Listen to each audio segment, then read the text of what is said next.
Ils ont quelque chose à dire et bien souvent à écrire sur le monde professionnel et ses évolutions. La communication, c'est s'engager pour répondre à une vision d'entreprise, à une stratégie. Ils sont inspirants car ils éclairent le chemin d'un univers de plus en plus complexe, de plus en plus rapide et nous aident à prendre le recul nécessaire pour mieux comprendre les tendances de fond, tenir le cap et progresser. Ils, ce sont les invités d'ASAP, le podcast qui décrypte le monde du travail. Cette troisième saison d'ASAP débute avec l'interview de Frédéric Fougera, directeur de la communication du groupe Foncia. Frédéric a écrit un livre, Un DIRCOM n'est pas un démocrate, et va nous expliquer sa vision du métier de directeur de la communication.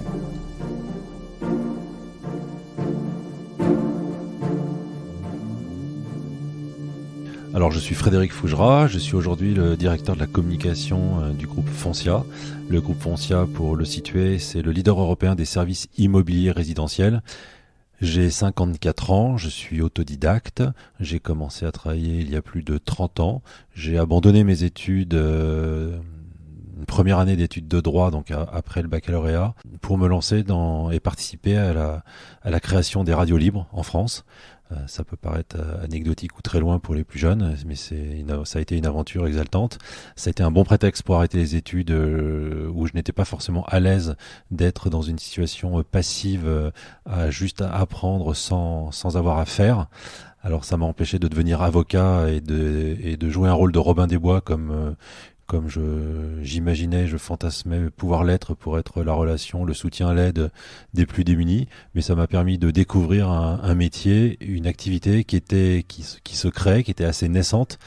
D'une part, celle des radios libres, évidemment, et aussi indirectement les métiers de la communication, dans lesquels il y avait certainement à l'époque des gens déjà très professionnels, mais qui n'étaient pas une activité qui était professionnellement très reconnue. Et quand on voit 30 ans après, parfois où elle en est, on peut imaginer qu'il y a 30 ans, c'était un métier qui n'avait que très peu de considération. Ce premier job, en fait, a fait de moi et m'a donné une image de pro de la communication, même si j'étais très jeune et que j'avais encore beaucoup à apprendre, même si j'ai appris finalement en faisant. Ce qui m'a embarqué dans le monde public et politique où j'ai dirigé des cabinets d'élus locaux, mission qui était associée à celle de la direction de la communication de ville.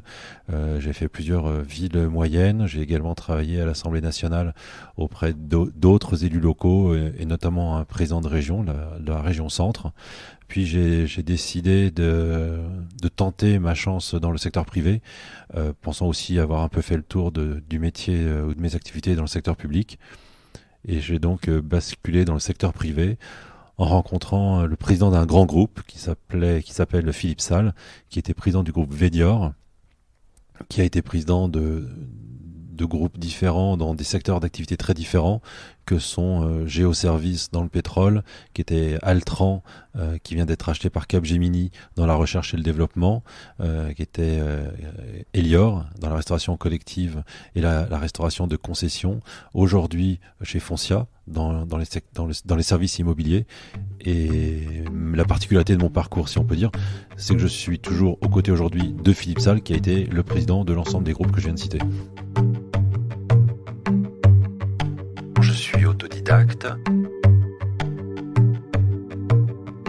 Le parcours lui-même devait être celui d'un maker, puisque j'ai vécu pas la fin du print, mais la fin de l'exclusivité du print. J'ai vécu les débuts de l'internet, j'ai vécu le début des réseaux sociaux. Donc j'ai vécu dans un métier où je me suis construit effectivement moi-même en apprenant, mais dans un métier, dans des activités où il fallait qui ont été en perpétuelle révolution, et donc il a fallu apprendre en faisant. Et aujourd'hui encore, on apprend en faisant. Donc aujourd'hui, j'apprends en faisant avec 30 ans d'expérience, mais sur beaucoup de choses nouvelles qui apparaissent et auxquelles il a fallu s'adapter. Moi, j'ai eu ce goût, cette envie, et c'est dans ma personnalité, j'imagine, nécessairement. Donc, c'est ce qui m'a permis d'avancer, d'évoluer et de continuer, de pas être has-been, même si c'est pas à moi de le dire, mais je pense pas faire partie des has-been. Donc, effectivement, j'ai été un maker avec probablement une chance parce que ça relève plutôt du don ou de la compétence personnelle, une chose qui ne s'apprend pas forcément, c'est le sens politique. Le sens politique, la capacité de discernement, ce sont des compétences autant personnelles que professionnelles qu'il est important d'avoir dans nos métiers. Évidemment, c'est plus facile quand on en est doté dès le départ pour avancer, évoluer et si je peux dire, réussir dans ces métiers.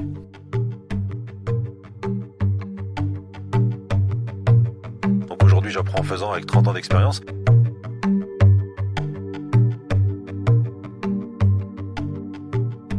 Ce livre, Un DIRCOM n'est pas un démocrate, c'est une compilation d'une vingtaine de tribunes qui sont en fait des contributions mensuelles pour un site RH sur lequel j'écris beaucoup sur le management, mais parfois aussi sur la communication. Et parmi ces tribunes, une d'elles est titrée Un DIRCOM n'est pas un démocrate. Donc c'était ce titre un peu provocateur et en même temps impactant qui a été retenu par les éditions Bréal pour promouvoir ce livre. Et ce message est assez simple et c'est un message important pour les professionnels de la communication, mais aussi pour leurs interlocuteurs. Et il ne faut pas croire que la communication, elle est faite pour fédérer, qu'elle est faite pour créer du consensus, elle est faite pour plaire aux autres, ou encore pire, se plaire à soi-même. C'est une des grosses erreurs. La communication, c'est s'engager pour répondre à une vision d'entreprise, à une stratégie. Et s'engager, ce n'est donc pas plaire. Donc je ne demande pas l'avis aux gens pour bien faire mon métier, pour bien répondre aux objectifs qui sont les miens, pour bien atteindre les résultats que je dois atteindre avec ma vision et ma connaissance des objectifs que j'ai à atteindre. Je ne demande pas leur avis aux gens, je ne fais pas de démocratie participative, je leur demande pas s'ils préfèrent le bleu ou le rouge, s'ils aiment cette photo ou pas cette photo. En fait, l'exercice de mon activité répond précisément à des décisions que je dois prendre. Ça ne m'empêche pas d'écouter, ça ne m'empêche pas d'être créatif, ça ne m'empêche pas de comparer, mais il y a un moment, on doit s'engager, et donc ce n'est pas c'est provocateur, mais la communication, ce n'est pas de la démocratie, c'est un métier, et c'est de l'engagement.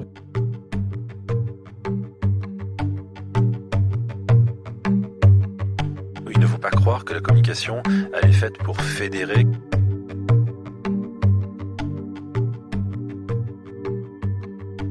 Fonctionne de plus en plus en mode crise. Aujourd'hui, les journées d'un DIRCOM sont de plus en plus rythmées sous l'angle de la crise. Il faut toute la journée prendre des décisions. On prend 10, 20, 30, 40, 100 décisions par jour. Et donc, c'est ça, s'engager. Et ça veut dire prendre sur soi, prendre un risque, assumer ce risque, évidemment, avec le discernement, l'expérience, le recul quand on peut en avoir. Donc, c'est tout le contraire de l'image du communicant qui va chercher à plaire à tout le monde, peut-être pour avoir une forme de tranquillité, mais en se trompant complètement sur son métier et sur la façon de le faire. En fait, il y a beaucoup de définitions qui sont valables sur le métier de la communication, mais qui en fait doivent se nuancer en fonction du secteur d'activité, éventuellement en fonction du pays. Donc il y a un certain nombre de facteurs dont on doit tenir compte. Mais de façon générale, je précise cela dans le sens où on pourra parfaitement trouver une situation où il sera préférable que le DIRCOM reste dans l'ombre. Mais même si c'est un métier de l'ombre, ou c'était un métier de l'ombre, avec la communication de plus en plus publique, et notamment à travers les réseaux sociaux, il est certain que être un influenceur, être un ambassadeur, et le premier ambassadeur de sa marque, le premier, le second, enfin parmi les premiers, en tout cas celui qui est légitime et qui va être très facilement identifié et reconnu comme étant un ambassadeur de la marque, c'est évidemment un plus. C'est un plus pour l'entreprise, pour la marque, mais c'est aussi un plus parce que cette valeur sociale, elle a une vraie valeur professionnelle que l'entreprise doit savoir reconnaître et que le communicant doit savoir ou pouvoir mettre en avant. Donc c'est vraiment une compétence nouvelle et qui peut être très très forte.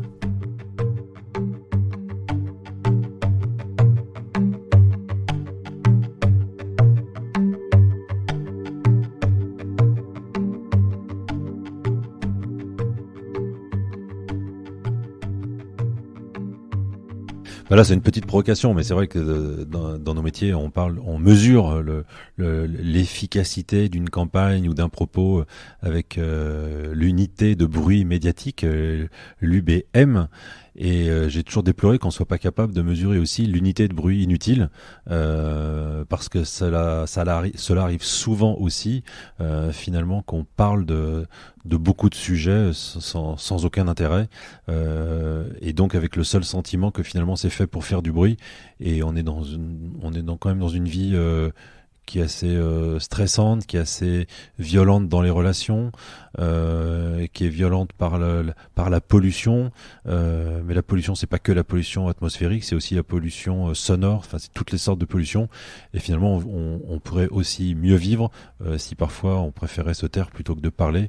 Donc, je suis plutôt pas partisan, moi, du bruit médiatique inutile. Alors, vous allez me dire, personne n'est partisan de ce bruit inutile, mais voilà, moi, je n'aime pas les coups de faciles, j'aime pas ce que j'appelle la communication faciale facile, c'est-à-dire les petits coups de com mesquins qui vont faire du bruit 5 minutes, mais qui finalement ne reposent pas sur du contenu, ne reposent pas sur une notoriété ou une réputation durable. Donc voilà, des petites bassesses professionnelles qui peuvent parfois apporter une immense satisfaction en quelques secondes parce qu'on a réussi un coup, mais finalement c'est pas très sérieux, et c'est sûr, ça peut parfois faire justement du bruit pour rien, et le bruit c'est une pollution comme une autre, donc autant éviter qu'il soit inutile. Et quand c'est notre métier de faire du bruit, alors c'est aussi notre responsabilité de veiller à ne pas faire de bruit inutile. J'aime pas ce que j'appelle la communication faciale facile. Alors, ce qui est intéressant dans votre question, c'est que quand j'ai commencé à travailler il y a 30 ans, la communication, ça ne se mesurait pas du tout. Il y avait vraiment pas d'indicateur. C'était vraiment une notion marketing que d'avoir des indicateurs et de mesurer les choses. Ça a beaucoup évolué avec la technologie, mais maintenant il y a plein d'actions de communication différentes, et donc plein de façons différentes de pouvoir les mesurer. Je vais en prendre deux par exemple. Au niveau relations presse, avant en relations presse, on mesurait, la mesure, c'était souvent le sentiment de satisfaction ou d'insatisfaction quant à un article ou au nombre d'articles qui pouvaient toucher une communication, une expression, un événement, un lancement de produit, toute action de communication. Ensuite est venu l'équivalent publicitaire, où on a réussi à mesurer ce simple entre guillemets communiqué de presse a permis d'avoir X retombées dans les médias. Ça correspond à un équivalent publicitaire de tant de pages achetées, avec en face un chiffre, un montant, s'il avait fallu faire de l'achat média, et donc le coût que ça aurait pu représenter. Est arrivé ensuite des indicateurs de tonalité, parce que c'est très intéressant d'avoir beaucoup de retombées presse, mais s'ils sont intégralement négatifs, c'est peut-être extrêmement contre-productif. Pour une marque, la notoriété c'est bien, mais la réputation c'est quand même plus important, donc le bruit négatif est pas intéressant. À l'inverse, sur les réseaux sociaux par exemple, on va mesurer l'engagement. Donc ça, c'est pas une question qu'on se posait il y a 30 ans, puisque les réseaux sociaux n'existaient pas, mais on va effectivement mesurer l'engagement, et l'engagement, il va être, je parle des réseaux sociaux ou du web de façon mélangée, ça va être le nombre de likes, le nombre de partages, le nombre de commentaires qui peuvent être faits positifs ou négatifs. Ça va être ensuite le nombre de clics, c'est-à-dire et éventuellement donc la transformation d'une communication qui devient une information, qui devient un clic, et qui éventuellement devient un acte d'achat. Donc en fait, il y a plein de mesures et d'indicateurs possibles. Il y a plein d'actions de communication différentes, et donc plein de façons différentes de pouvoir les mesurer. Effectivement, la technologie de façon générale et le digital en particulier ont transformé le métier, parce que la technologie a permis d'être beaucoup plus créatif, d'être beaucoup plus autonome, d'avoir des nouveaux vecteurs supports de communication, mais aussi d'avoir des outils très fiables qui justement permettent une mesure plus objective du travail, qui permettent d'avérer certaines choses qui avant ne relevaient que de l'intuition, de l'impression. Ce qui est intéressant, c'est que quand on travaille avec des gens un peu vieille école, ils vous disent ah ben oui, mais moi je suis déçu parce que cet article qui est passé dans tel journal, ils ne l'ont passé que sur leur site web, et ils l'ont pas publié sur leur version print. Oui, mais le site web, il est vu 100 fois plus qu'une version papier. Mais voilà, il y a cette habitude ou cette intuition que si on n'est pas dans la version papier, ce serait moins bien. Mais quand on peut en face montrer les chiffres comparés de combien de vues a bénéficié un article sur la version web et sur la version print, qui en plus sur la version print elle est aléatoire puisqu'on considère qu'il y a, suivant les publications, 1,5, 2, 3, 4 personnes qui l'ont lu. Mais en fait c'est assez aléatoire, alors que le nombre d'ouvertures d'une page sur un site web, lui, il est très factuel. Ça montre que justement ça permet de beaucoup mieux mesurer le travail, et c'est factuel, c'est réel, c'est sincère, c'est honnête, c'est irréprochable. C'est sincère, c'est honnête, c'est irréprochable. La communication ne s'aborde pas par l'outil, et en fait on peut pas vouloir une vidéo, on peut pas vouloir une page Facebook. On a d'abord un message, un contenu à partager, et une fois qu'on a défini ce contenu, alors on va réfléchir à qui je dois l'adresser, et une fois que je sais à qui je dois adresser le contenu que j'ai défini, alors quel est le meilleur moyen, le meilleur vecteur pour toucher ma cible. Et en fait, souvent les gens qui ne sont pas du métier de la communication, et parfois ceux qui sont du métier mais qui ont été pollués par des autorités ou des directives qui les ont obligés à fonctionner de cette façon, pensent la communication d'abord par l'outil. Et en fait, l'outil, on n'en a rien à foutre. L'outil, c'est qu'un moyen, mais la communication, c'est d'abord un message. Qu'est-ce que j'ai à dire? Et ensuite, comment je vais m'y prendre? Et à qui? Le pourquoi en communication est assez essentiel. C'est pourquoi je fais ça. Parce que souvent, on fait des choses, soit avec une fausse intention, soit parfois sans même savoir pourquoi on le fait. Mais si on ne sait pas pourquoi on fait quelque chose, du coup, moi personnellement, je ne sais pas à quoi ça sert. Si je ne sais pas pourquoi je le fais. Et on oublie on oublie cette question. Le pourquoi en communication, c'est quand même assez essentiel. La communication ne s'aborde pas par l'outil.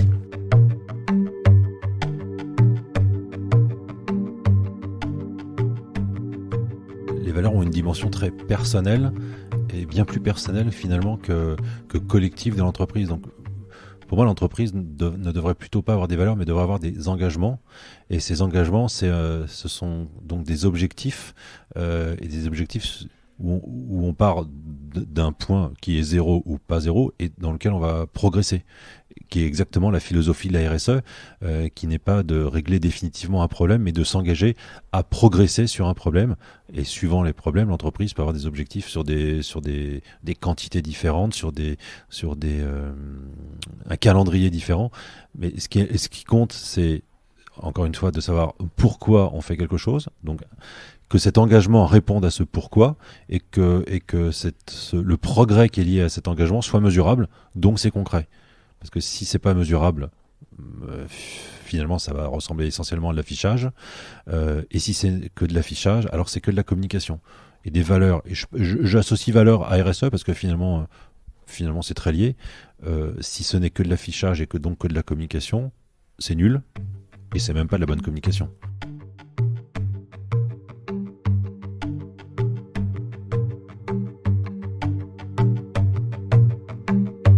S'engager à progresser sur un problème.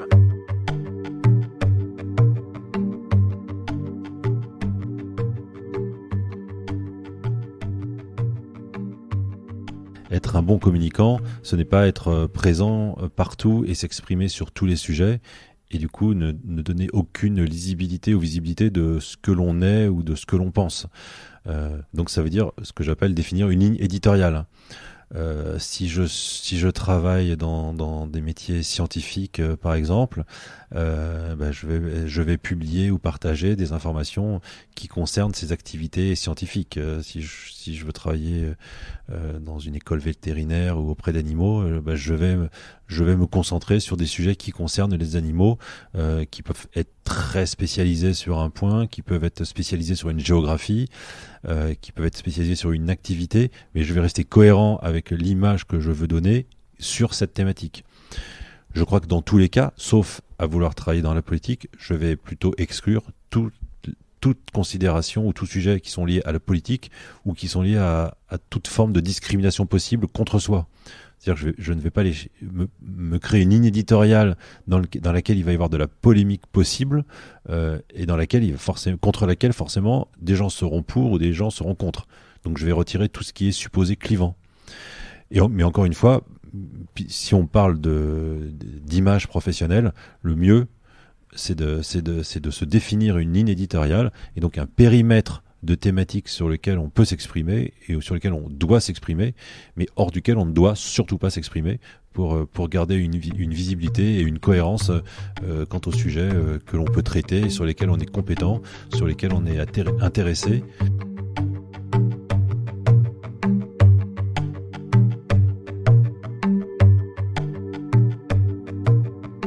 Le DIRCOM, c'est un diplomate parce que parfois il est aussi l'arbitre de beaucoup de demandes, de beaucoup de sollicitations, ayant plus ou moins autorité, et il doit justement faire passer son expertise tout en sachant l'expliquer. La pédagogie, c'est important en communication. Il faut savoir dire non, mais quand on peut pas se contenter de dire non, on doit dire non et expliquer pourquoi. Donc voilà, c'est un expert et un diplomate, et surtout un décideur, je le redis, parce que toute la journée il faut décider et il faut être capable de s'engager.